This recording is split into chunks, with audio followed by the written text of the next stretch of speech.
While the gaming industry is uprooting itself and seemingly imploding, Valve is presented with the easiest layup of all time, and I really hope they take it. How's it going, everyone? As always, my name is Jimmy Champagne. This is Deck Ready, my channel all about the Steam Deck. I'm going to cut the crap and just ask you subscribe to the channel and set your notifications to all. It greatly helps. But yeah, I saw these articles going around yesterday when I was scrolling through news where people were talking about the allegedly leaked price of the Xbox ROG Ally, which for all intents and purposes is the ROG Ally 2. I guess a Spanish retailer listed it for sale, and the cheaper one is going to be around $600 if you convert the euro to dollars, and then the more expensive one is going to be around $900 or $1,000. I saw a lot of the Xbox fan talking heads saying that the prices don't really convert one to one.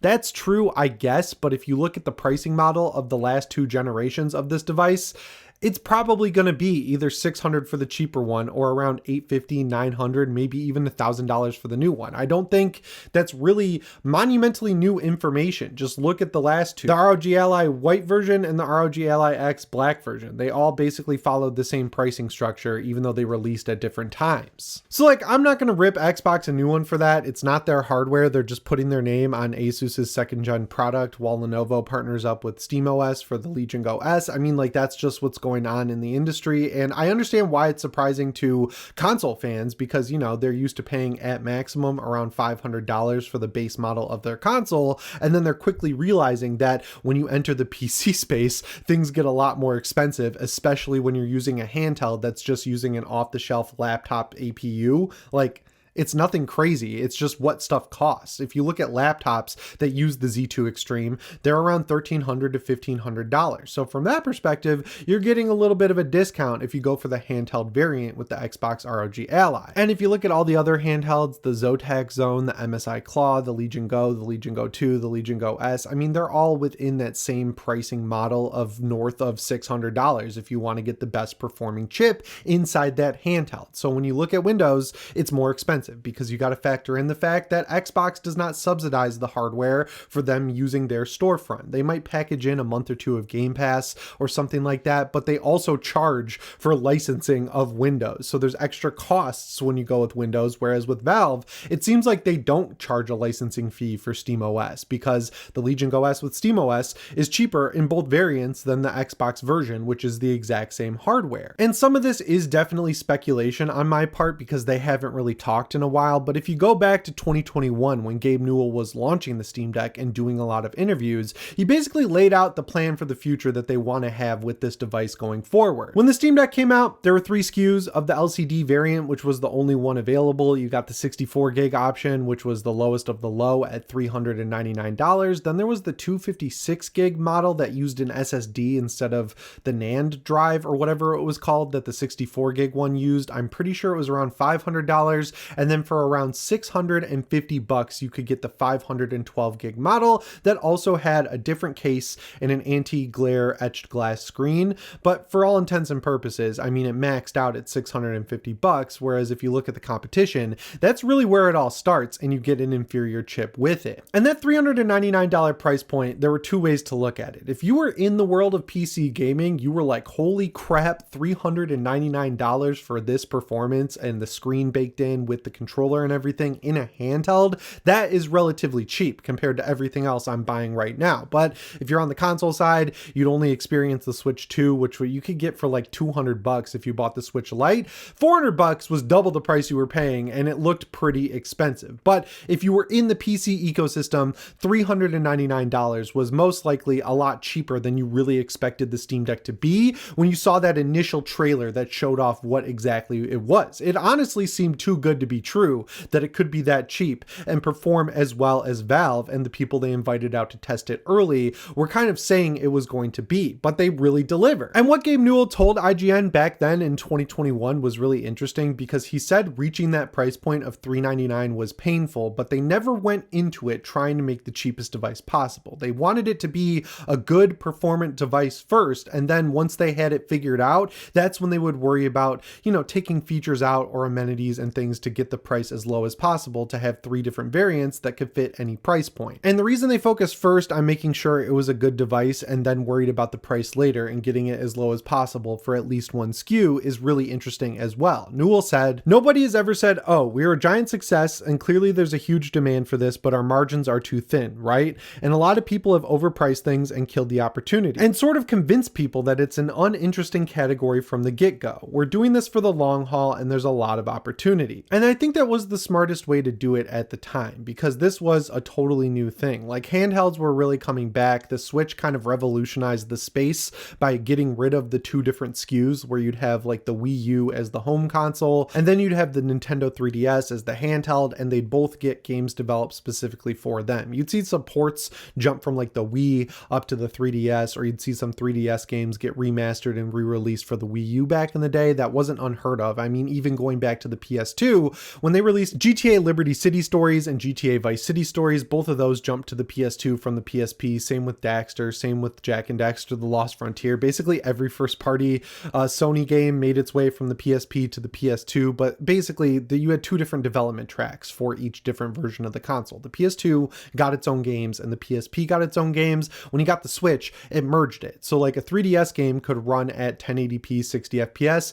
that was on the Switch. A game like Mario Odyssey, which was made to be played on a TV, that was also on the Switch. And the Steam Deck kind of took that to the next level by saying, what if you could take every game you have in your Steam library on the go way back in 2021, and it worked. So when I see all these new devices like the ROG Ally, the Legion Go S coming out and being like $800, $900 to really get more performance and be able to run games like Oblivion Remastered, Expedition 33 at higher settings, Darktide, the stuff that's harder to run on something like the Steam Deck, it makes me worried that Valve could kind of read the tea leaves wrong here and say, well, we got the mass market appeal that we wanted, or at least a little bit of it with the 5 million Steam Decks that are out there. For the second generation, maybe we can start at a higher price point that's a little bit closer to what we're seeing from Asus, from Lenovo, and then people will be happy to buy it. But I don't think they're at that point yet. I think I came up with a pretty decent analogy for how Valve sees the PC handheld ecosystem and how someone like Asus or Lenovo would see the ecosystem, and I'm going to relate it to cars. So the way Valve is looking at it is like with the Mustang. So if you walked into a dealership right now and said, I want a Mustang, you have a lot of options. You can get the base model that doesn't have the touchscreen, it doesn't have the turbocharger, it doesn't have the leather seats, and that one will be cheaper. But then you also have the higher spec model that's still a Mustang, still the same engine, still the same wheels and everything like that, but it does have the turbocharger, it does have the leather seats, it does have the touchscreen and all the extra stuff. And as you add that stuff in, the cost of the Mustang, which is still the same Mustang, gets more expensive because of the amenities. That's how they approach the Steam Deck. You got the 64 gig model without the anti-glare, etched glass, the 64 gig slower drive, and then you go up to the 649 model that has the bigger SSD that's also faster, it has the better screen, and you get a decent case compared to the one that the original one launched with. Asus and Lenovo are looking at it differently. They're not looking at it as like starting with the base model Mustang and working your way up. They're looking at it like there's a Mustang with the ROG Ally white version that has the Z1 or Z2 Go in it, and then there's the Shelby, which is like a totally different car. Even though it looks the same, the engine inside of it is totally different, and all of the surrounding parts that work with that engine are also different, more expensive, and better. And there's one thing that makes me just like 1% worried that Valve could start heading in that direction for the Steam Deck 2, and for that we have to go to an interview with Gabe Newell from 2022 with Edge magazine. Back then he revealed that the most popular version of the Steam Deck wasn't the $399 one, it was actually the $649 one. And on like one hand, that is a little surprising because of the ecosystem they're in. Like if you build gaming PCs, you're upgrading parts all the time, you have a slightly technical knowledge of how to connect them all and get them working and replaced when they stop working, or upgrade them if your CPU is getting a little slow. Like you have a little bit more advanced knowledge than someone in the console ecosystem. So if you have the option to buy one at $400 that you can just upgrade for a cheaper price, you might think that people would want to do that, but they didn't. They bought the most expensive model, which is kind of crazy. And that surprised Gabe Newell and the people at Valve too. He said, that's an example of us being a little surprised by what our customers are telling us. They're basically saying we would like an even more expensive version of this in terms of horsepower, capabilities, or whatever. That's why we always love to get something out there and ship it, because we learn a lot from that and it helps us frame our thinking for the Deck 2. So first of all, the people who are convinced that the Steam Deck 2 isn't happening and that they just want SteamOS on other handhelds. I think that's wrong because in 2022, they would have been hard at work on the Steam Deck 2, and they clearly were working on it because the guy at the top said they were working on it. And then in 2021, he said they're in it for the long haul. So clearly there is a longevity sort of look that they have about this hardware. But I really hope they don't take that data and change the approach. I think one of the biggest wins with the launch of the Steam Deck was that no matter which one you bought, yeah, you might lose out on the etched glass screen. Yeah, you might lose out on the bigger SSD, but the core of the device remained the same. The chip inside of all three of those Steam Decks was exactly the same, and that made it so that any game that worked on one would work on the other. You might get a marginally more comfy or better experience on the most expensive one than you would on the cheapest one, but at the end of the day, they're all effectively the same device. So I don't want Valve to take this data that people want a more expensive Steam Deck that runs things a lot better and say, oh, okay, for the next one, the Steam Deck 2, we're going to have the Steam Deck S that uses a slightly upgraded version of the Aerith chip we put in the original Steam Deck, that Aerith Plus chip that was put into manufacturing this year. And then the Steam Deck 2 X or whatever is going to be a better chip, like a Aerith 2 or something like that. I think at the very core of the device, they need to just get the chip as good as possible and ship that across all of the devices and keep the philosophy of removing or adding amenities to change the price as needed. I think that's the smartest way to read this data, because one huge benefit that I talk about all the time here on this channel that Valve has that Asus doesn't, or even Lenovo or anyone else, is that they own Steam. So like if they put a better chip that can run Unreal Engine 5 games at like 45 FPS at like medium and high settings, they can take a little bit of a loss or sell it at a break-even point, and it won't hurt them in the long run, because the first thing you're going to do when you boot that thing up is say, hey, I was holding off on buying Oblivion Remastered because it wouldn't run on my Steam Deck 1.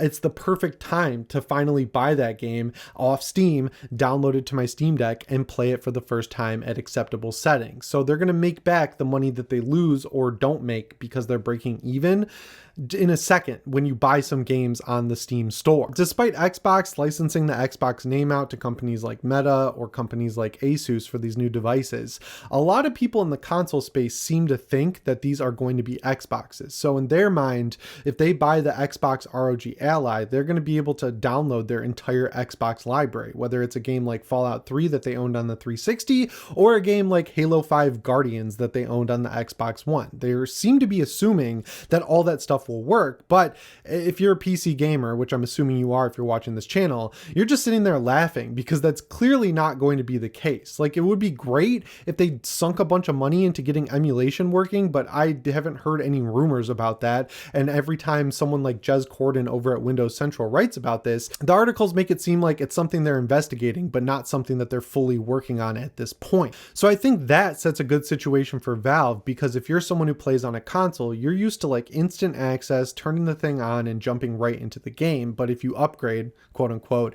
to the Xbox ROG Ally and are confronted with Windows, even if they are stripping it down for the full screen experience, you're still going to have to do Windows things on the device, and you're going to be able to change performance profiles and X, Y, and Z. It's going to be overwhelming, and then they're going to say, this is too advanced, but I can't go back to the console space because Xbox doesn't make a console anymore. I basically have to start over, so I could buy a PS5, or I could meet myself in the middle here and go with the Steam Deck, because the smartest thing about SteamOS is that while it does have a totally advanced operating system that has a full desktop and performance profiles and everything like that, if you don't want to interact with that ever, you don't have to. Even if you want to just get a web browser, the first time you tab over to non-Steam games, it's like, hey, want me to install Chrome in game mode? You don't even have to go to the desktop side to get the web browser you probably want to get on the Steam Deck when you boot it up for the first time. So in a weird way, Xbox's sort of haphazard, rushed approach to all of this, where they're just throwing money at the problem instead of taking a step back and working on it over a period of time to really build it up into something that's worth releasing, is only helping Valve in the long run, and that's great if you're a Steam Deck gamer. This might be a hot take, I don't know, but one other way Valve could read that data that people want a more expensive deck is to just get rid of the dirt cheap option where they have to strip everything out that makes it awesome to actually get it over the finish line at that $399 or $499 price when the Steam Deck 2 comes out, because I feel like that was important for the launch. You wanted that dirt cheap option to kind of get people in the door, but for the Steam Deck 2, they're working with 5 million Steam Deck owners creators that can also provide word of mouth. So people who don't have a Steam Deck will hear from their friends how good it is and maybe want one. And then if you only have two SKUs, like a mid-grade and a high-end option, they might not buy it on day one if they already have a Steam Deck that's working just fine. But the first time Valve discounts that Steam Deck during a Steam sale, they're going to feel that pull to maybe go for the higher end or mid-grade model that they wouldn't have bought at launch. So I feel like it works out in the end no matter what. As long as they make it a little bit better than good enough, I think people will show up day one for this thing, because if you look at the most used card on Steam, it's some variety of the 4060, whether it's the Ti, the base desktop version, or the laptop version of the 4060. It absolutely dominates the Steam hardware survey. And I know a lot of people think that's like the lowest of low-end cards, but there's so many worse cards out there, worse in quotes, that are a lot cheaper. Like if you're looking for the absolute mid-grade that can run most games at 1080p, I think most YouTube videos or articles would say, hey, get a discounted 4060 Ti laptop and call it a day. You're going to have a ton of fun playing games, maybe not at 60 FPS 1080p high, but if you use things like DLSS or FSR or XeSS and, you know, set your limitations to around 40 or 45 FPS, you're going to be just fine. As long as they kind of hit that bar and maybe exceed it just a little, I don't think they're going to lose that many potential customers by not offering the dirt cheap model. And this is just my personal opinion, but I feel like the Steam Deck is perfectly niche right now, where like it's not the biggest device in the world, but it's also not the smallest. It's kind of like being a fan of the Halloween franchise instead of Halloween 1. Like everyone's seen Halloween 1 at some point, whether they were in middle or high school and it was their first taste of Michael Myers. But like, how many people on the street could you ask if they've seen Halloween 6, The Curse of Michael Myers? And then how many people could you ask if they enjoyed it? I'd imagine the people who say yes to both of those questions is about small. I guess it's probably like 1 in 10 or 1 in 5. We're somewhere in between that, where it's like the people who have seen Halloween 1, 2, 3, and 4, where like you've got the best stuff in the entire franchise covered, and maybe you haven't seen H2O, Resurrection, or the new Blumhouse trilogy. You know what I'm saying? And the reason I like that so much is because I'm watching what's happening in the console space, where like, you know, Xbox is falling apart, they're switching to Windows, which could be good, but no one really knows. And a lot of games media people are fully console brained. Like they're fully console centric. They've never touched a PC. So when they look at this area of the gaming industry, they have one big umbrella that covers the Steam Deck and Windows PCs, and they're all glommed together. But if you're in this ecosystem, whether you're new or you've been here for a while, I mean, you can look at them as two entirely separate things. Like my Windows PC and my brain is in a totally different zone than the Steam Deck and my SteamOS PC. Like they are both PCs, but they run completely different, and they're going for different experiences, where the Steam Deck is splitting the difference between a console and a PC, and a Windows PC is like, have fun, figure this out. You didn't update your drivers? Good luck, man.